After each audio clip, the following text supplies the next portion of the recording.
Hello dear students, today we are going to learn an important lesson from your English Balbharti textbook, and that is lesson number 36, Gadge Maharaj. Children, this is the picture of Gadge Maharaj. Sant Gadge Maharaj's real name was Debuji Jhingraji Zanorkar. He belonged to Shegaon in Daryapur Taluka of Amravati district. Sant Gadge Baba raised social awareness through kirtans. Now, let us learn this lesson, children. Lesson number 36, Gadge Maharaj. Gadge Baba was a modern sant. Gadge Maharaj हे एक आधुनिक संत होते. He lived many years ago, but he is still remembered for the great work he did in thousands of places. मुलांनो, गाडगे बाबा हे खूप वर्षांपूर्वी होऊन गेले, पण त्यांनी हजारो वेगवेगळ्या ठिकाणी जे कार्य केलं, जे काम केलं, त्यासाठी ते अजूनही आपल्या सगळ्यांच्या आठवणीत आहेत. मुलांनो, वेगवेगळ्या ठिकाणी स्वच्छता अभियान राबवलं जातं आणि त्यातल्या काही स्वच्छता अभियानांना संत गाडगे महाराज स्वच्छता अभियान असं नाव दिलं जातं. तर का बरं संत गाडगे बाबा यांचं नाव का दिलं जातं या अभियानांना? आपल्याला या लेसनमध्ये या प्रश्नाचं उत्तर मिळणार आहे. चला तर मग आता आपण पुढचा लेसन रीड करूयात. What did he look like? बाबा कसे दिसत? Silver hair, brown eyes, fair skin. बाबांच्या डोक्यावर शुभ्र चांदीच्या रंगाचे केस होते. ब्राऊन आईज मीन्स पिंगट असे डोळे ब्राऊन कलरचे. अँड फेअर स्किन म्हणजेच त्यांचा रंग हा गोरा होता. Big, tall and stout body. Stout means rather fat म्हणजेच काय तर मजबूत अशी बॉडी होती त्यांची. जाडजूड धिप्पाड असे त्यांचा देह होता. He wrapped lungi around the waist and wore a torn but clean shirt. ते त्यांच्या कमरेभोवती लुंगी गुंडाळत असे आणि अंगामध्ये फाटलेला शर्ट असायचा, पण तो अगदी स्वच्छ असायचा. अ cloth shoe adorned one foot while the other foot was many times bare. मुलांनो, बाबांच्या एका पायात कापडाचा बूट जो त्यांच्या पायाला शोभा देत असे, तर दुसऱ्या पायात काहीच घालत नसे. दुसरा पाय हा बऱ्याचदा अणवणीच असायचा. Here adorned means decorated with. He always carried a bowl and a stick. Because of this bowl or a gadge, people started calling him Gadge Baba or Gadge Maharaj. His real name was Debuji Jhingraji Zanorkar. मुलांनो, बाबांच्या हातामध्ये एका हातामध्ये एक बोल असायचं आणि त्याला मराठीमध्ये गाडगे असं म्हणतात, आणि दुसऱ्या हातामध्ये काठी असायची. आणि या बोल आणि गाडग्यामुळेच लोक त्यांना गाडगे महाराज असं म्हणू लागले. त्यांचे खरे नाव हे डेबूजी झिंगराजी जानोरकर असे होते. He never stayed long in one place. He slept only on a rough blanket and used only his own arm as a pillow. Gadge Baba एका जागी बरेच दिवस कधी थांबतच नव्हते. ते नेहमी एका घोंगडीवरच झोपायचे आणि उशी म्हणून त्यांच्या स्वतःच्याच हाताचा वापर ते करत असे. He roamed from village to village, spreading his message of cleanliness, humanity and the importance of education. Roamed means walked or traveled with no particular purpose. Humanity means kindness or consideration for others म्हणजेच मानवता. गाडगे बाबा हे गावोगावी फिरायचे. या गावावरून दुसऱ्या गावावर, दुसऱ्या गावावरून तिसऱ्या गावावर असे वेगवेगळ्या ठिकाणी ते फिरत राहायचे आणि लोकांना स्वच्छतेचा, माणुसकीचा म्हणजेच मानवतेचा संदेश द्यायचे. लोकांना अभ्यासाचे महत्त्व पटवून द्यायचे. He was not bothered by hunger or thirst. What he liked was bhajan, kirtan and teaching people. मुलांनो, गाडगे महाराज यांना भुकेची किंवा तहानेची अजिबात पर्वा नव्हती. त्यांना भजन, कीर्तन करायला फार आवडायचे आणि त्यांना लोकांना शिकवायला सुद्धा फार आवडायचे. Thousands of people flocked to listen to his kirtan. Flocked means gathered or come together. तर लोक हजारोंच्या संख्येने त्यांचे कीर्तन ऐकायला एकत्र यायचे. His kirtans used to be very lively. Lively means interesting. तर गाडगेबाबांचे कीर्तन हे खूपच इंटरेस्टिंग असायचे. त्यांचे कीर्तन हे ऐकण्यासारखे असायचे. He would not simply give lectures. ते नुसते कीर्तन नव्हते करत.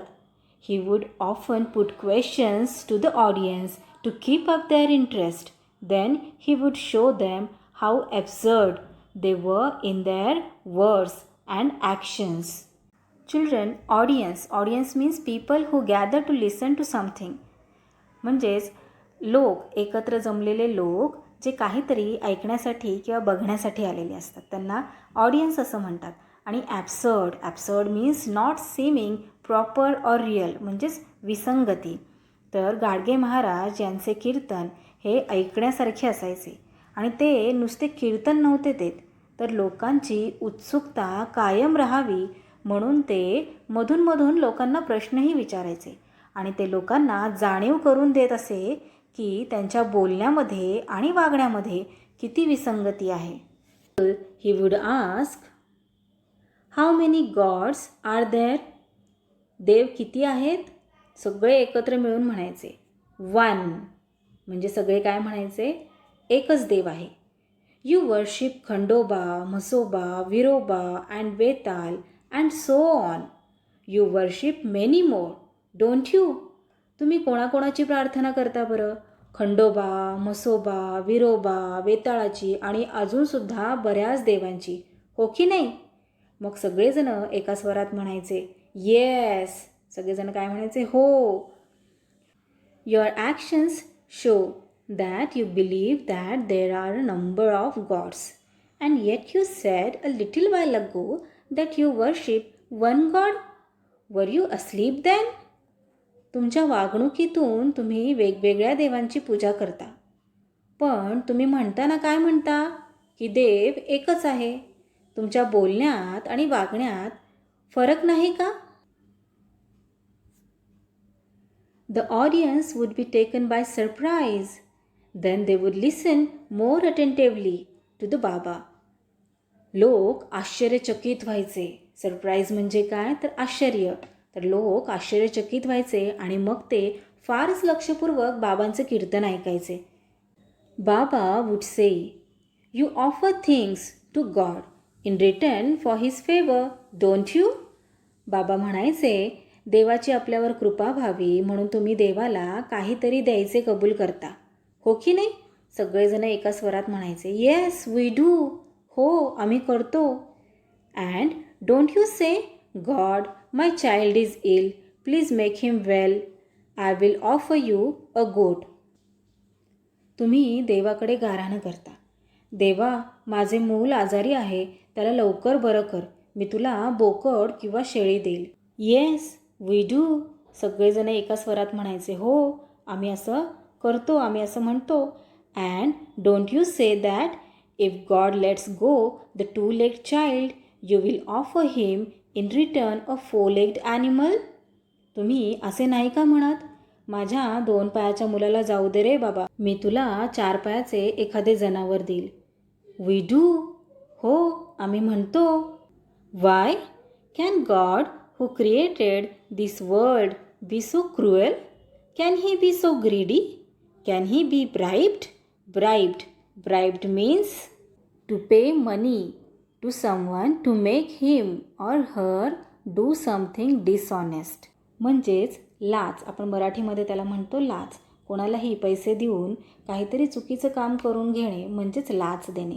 ठीक आहे, हिंदीमध्ये त्याला रिश्वत असं म्हणतात. तर गाडगे महाराज काय म्हणतात? का बरं? ज्या देवाने अख्ख्या विश्वाची निर्मिती केली तो इतका क्रूर असेल का? तो इतका लालची असेल का? त्याला लाच देता येईल का?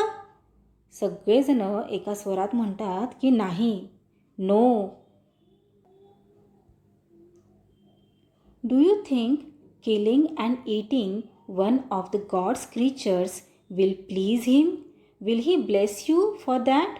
तुम्हाला खरंच असं वाटतं का की तुम्ही देवाच्या एका प्राण्याला माराल आणि खाल तर त्याला आनंद होईल आणि तो तुम्हाला आशीर्वाद देईल? Then the audience will realize how wrong their thinking was. They would promise to be more thoughtful. आणि मग लोकांना त्यांची चूक लक्षात यायची आणि ते वचन द्यायचे की ते आता यापुढे विचार करून वागतील. After the kirtan people flock to touch Gadge Baba's feet, but he wouldn't allow anyone to do that. He didn't like people touching his feet. Kirtan झाल्यावर बाबांचे पाय स्पर्श करण्यासाठी म्हणजेच त्यांचे आशीर्वाद घेण्यासाठी लोकांची गर्दी उसळायची, पण ते कोणालाही त्यांचे पाय पकडू द्यायचे नाहीत, कारण बाबांना त्यांचे पाय लोकांनी धरलेले आवडायचे नाही. As soon as the kirtan was over, he sped away, leaving the crowds far behind. Developed good qualities, that's all. There is no point in touching my feet, he sed.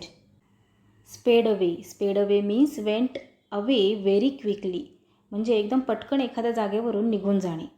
तर कीर्तन संपल्यानंतरनं ते लगेच तिथून निघून जायचे. जमलेल्या सगळ्या गर्दीला मागे टाकून ते पुढे निघून जायचे आणि गर्दीला उद्देशून ते म्हणायचे, चांगले गुण जपा, हेच मला हवं आहे. माझे पाय धरण्यात काहीही योग्य नाही. Baba followed one rule to the end of his life. बाबांचा एक नियम होता आणि तो त्यांनी अखेरपर्यंत पाळला. Wherever he went, be it a village, town, or small settlement, he asked for sturdy brooms, spades, and pans. Sturdy means strong, मजबूत. Brooms म्हणजे झाडू किंवा खराटे. स्पेड्स म्हणजे फावडे. आणि पॅन्स म्हणजे घमेले. तर गाडगेबाबा ज्या गावी किंवा ज्या वस्तीमध्ये ते जात तेथे ते खराटे, फावडे आणि घमेले मागवत. Then he would sweep and clean the whole area. आणि मग गाडगेबाबा काय करायचे, झाडून घ्यायचे. स्वीप म्हणजे काय, तर झाडून घेणे. आणि सगळा जो परिसर आहे तो अगदी स्वच्छ करायचे.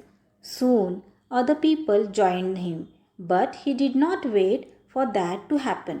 आणि थोड्याच वेळात अजूनसुद्धा आजूबाजूचे जे काही लोक होते ते त्यांना जॉईन करायचे तो परिसर स्वच्छ करण्यासाठी. पण गाडगेबाबांनी कधी याची वाट पाहिलीच नाही की कोणी यावं आणि मला जॉईन करावं. मी स्वच्छ करतोय, माझ्याबरोबर लगेच त्यांनीही करावं. ते त्यांचं काम करत राहायचे. He started sweeping and cleaning the place himself. And if any bystander tried to bow to Baba while he was busy in this work, that person would get a smack of the broom on the back. Children, bystander means a person standing near but not taking part in what is happening, and smack means a hit, usually with open hand, given as punishment. तर मुलांनो, गाडगेबाबा ज्यावेळेस आजूबाजूचा परिसर झाडूने स्वच्छ करत, त्यावेळेस जर कोणी पाय पकडायला आलाच तर गाडगेबाबा त्याला जोरात एक तडाखा द्यायचे, म्हणजे स्मॅक, एक फटका द्यायचे. You don't do any of this work yourself, and when somebody else tries to do it, you put yourself in the way. Move aside. See how nice and welcoming this village looks when it is clean. मुलांनो, गर्दीतून जर कोणी बाबांचे पाय पकडायला आलेच तर बाबा काय करायचे, एक तडाखा लावून द्यायचे आणि काय म्हणायचे, तुम्ही स्वतः तर काम करत नाही आणि दुसरा करतो तर असे आडवे येता, व्हा बाजूला, बघा हे गाव कसं साजरं गोजरं दिसतंय आता. If you visit a holy place in Maharashtra like Pandharpur और नाशिक और देहू और Alandi, you will see the work Gadge Baba did in these places. मुलांनो, जर तुम्ही महाराष्ट्रामध्ये पंढरपूर, नाशिक, देहू, आळंदी या ठिकाणी जर गेलात तर तुम्हाला तिथे गेल्यावर गाडगे महाराजांनी, गाडगे बाबांनी काय काम केलेलं आहे ते तुम्हाला लक्षात येईल. He himself worked hard, asked for help and build free boarding places, Ghats on the reverse and water sprouts. मुलांनो, बाबांनी स्वतः राबून, कष्टून, मदत मागून धर्मशाळा बांधल्या, काही नद्यांवर घाट बांधले आणि पाणपोयासुद्धा उघडल्या. वॉटर स्पाउट्स म्हणजे काय, तर पाणपोया. ठिकठिकाणी पाणी पिण्यासाठी व्यवस्था केली त्यांनी. For the poor, helpless, disabled and the needy he started places that offered food free of cost. मुलांनो, गरीब, अनाथ आणि डिसॅबल्ड म्हणजे अपंग, तर गरीब, अनाथ आणि अपंग लोकांसाठी त्यांनी अन्नछत्रे उघडली. अन्नछत्रे म्हणजे काय, तर जिथे जेवणाची सोय केली जाते आणि ती अगदी फ्री असते. जेवणासाठी कुठल्याही प्रकारचा कर म्हणजेच कुठल्याही प्रकारचे पैसे त्यांना द्यावे लागत नाहीत. तर अशा प्रकारची व्यवस्था ही गाडगे महाराजांनी तयार केली. कोणासाठी, तर गरीब आणि गरजू लोकांसाठी, डिसॅबल्ड लोकांसाठी. He build schools, colleges and hostels for children. त्यांनी मुलांसाठी शाळा, कॉलेजेस म्हणजेच महाविद्यालय आणि वसतिगृहे, हॉस्टेल्स म्हणजे काय, तर जिथे मुलं राहतात असे त्यांनी उघडले. He saw God in the poor and miserable people. Serving this people was his way of serving God. मुलांनो, त्यांचा देव म्हणजे कोण, तर अनाथ, अपंग आणि दरिद्री, दुःखी लोक. त्यांचा देव कोण होता, तर गरीब, अनाथ, अपंग, दरिद्री आणि दुःखी लोक. रंजल्या गांजल्यांची सेवा हीच त्यांची बाबांची देवपूजा होती. जे निडी लोक आहेत त्यांची सेवा करणं हेच त्यांचं परमदैवत होतं. Now let us learn some meanings from this lesson, children. Stout means rather fat, म्हणजे मजबूत बांधायचे, त्यांना म्हणतात stout. Adorned means decorated with. Bare means without any covering. Roamed, walked or traveled with no particular purpose. काहीही कारण नसताना उगाचच फिरणे त्याला roamed असं म्हणतात. Humanity means kindness or consideration for others, म्हणजेच मानवतावाद. Flocked means gathered, come together. Lively means interesting. Lecture means a speech or talk to a group of people on a particular subject. Audience means people who gather to listen to something. Absurd means not seeming proper or real, म्हणजेच विसंगती असणारा, बोलणार एक आणि वागणार भलतंच, त्याला म्हणतात absurd. Bribe means to pay money to someone to make him or her do something dishonest, म्हणजेच लाच देणे. Sped away means went away very quickly, एकदम पटकन निघून जाणे, त्याला म्हणतात sped away. Sturdy means strong.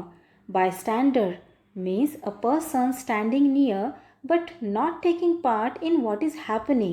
Smack means a hit, usually with open hand given as punishment, एक तडाखा देणे, त्याला म्हणतात smack. Boarding places means places where one can sleep and eat at low cost. फारच कमी दर आकारून जिथे राहण्याची सोय केली जाते, झोपण्याची सोय केली जाते, त्याला म्हणतात boarding places. So that's all for today, children. We will meet again in our next video. Till then, keep learning, keep enjoying. Bye bye.